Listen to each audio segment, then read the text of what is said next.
Det går på digital rehabiliteringslogistikk, hvordan bygge, gjenbruke og reise et byggverk samtidig.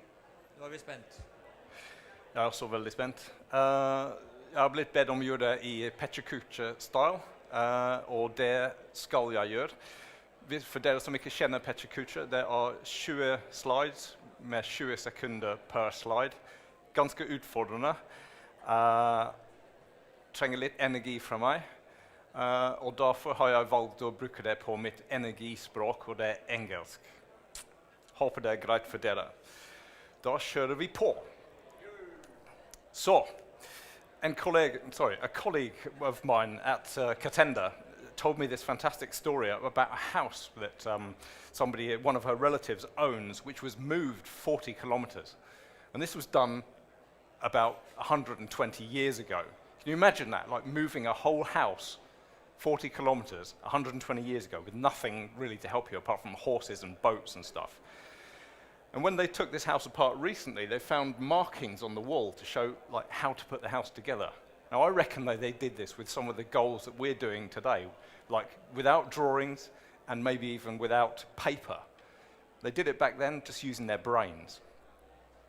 The biggest refurbishment project that I've been involved in is this one at Ås, a building which is over 100 years old, which we were to put in a whole load of new high-tech equipment. And this was a building with all sorts of funny shapes and stuff, and fortunately here we had BIM to help us.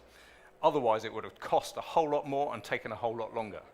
I had a fantastic digital experience here where we took what was usually something which only goes to designers and to the project engineers, and we made it available to the tradesmen out on site. And it really did make a fantastic difference. So here at Catenda, we have a goal of making the construction industry data-driven, and through that, achieving fantastic performance for our customers and sustainability. Our platform is basically a cloud platform which brings together anybody who's interested in the project and can run useful workflows throughout the whole of the building's life cycle. We have two principles, and those are, we use open international standards whenever we communicate and when we design our software, and we share the data that's in the software. And all you need to get into these fantastic workflows is a device with a browser, mobile telephone, a computer, or for example, a tablet. What we're doing once we're in there is we are connecting together all of the information. We're basing it around the model, we're connecting it to issues, we're connecting issues to other information and people, we're commenting on the issues. We have the structure of the model, which tells you what all the different objects belong to, what kind of classifications they have, and we can connect to external resources which can have, for example, product information, building codes and so on. All this is connected together so that you can look at this as a person, or you can say, okay, I'm an object, what am I involved in? You can say I'm whatever. Or a product, where's the product being used?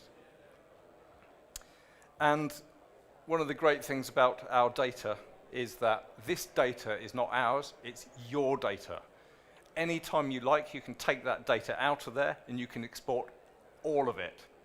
So it's not like Hotel California where you're there and you're stuck forever.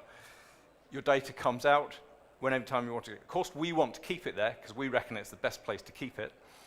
And if that's not enough to interest you, if you want, you can actually build your own software based on our APIs, because we're offering this technology and this ability to host information out to anybody. So you can either white label it or you can design other stuff on top of what we have already programmed.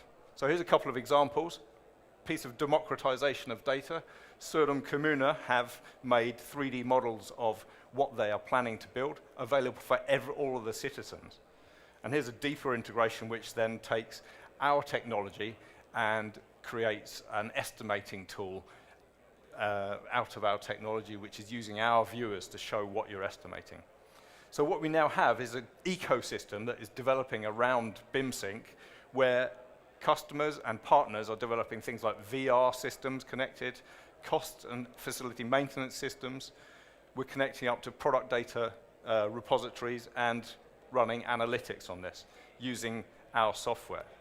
Now, instead of talking about recycling and refurbishment, I want to talk about circular, because circular really embodies both of those things. And the European Union is really pushing for circular as a solution for climate change, waste management, and scarcity of resources. And this is a big thing. Not many countries have actually made a roadmap of this, but interestingly, we're seeing that cities, like, for example, London here, are creating a circular roadmap, which is going to have a massive effect on our industry. Basically, they're saying, new products, we're not so interested in them anymore. We actually want to start using stuff again. This concept here, building as material banks, really interesting concept. A building can be reused, every single part of it. And this thing here, material passports. Well, I think that in Norway we have a fantastic opportunity to be able to create material passports. We have a good tradition of digitally handling our product data and democratizing this data. So we should be leading this.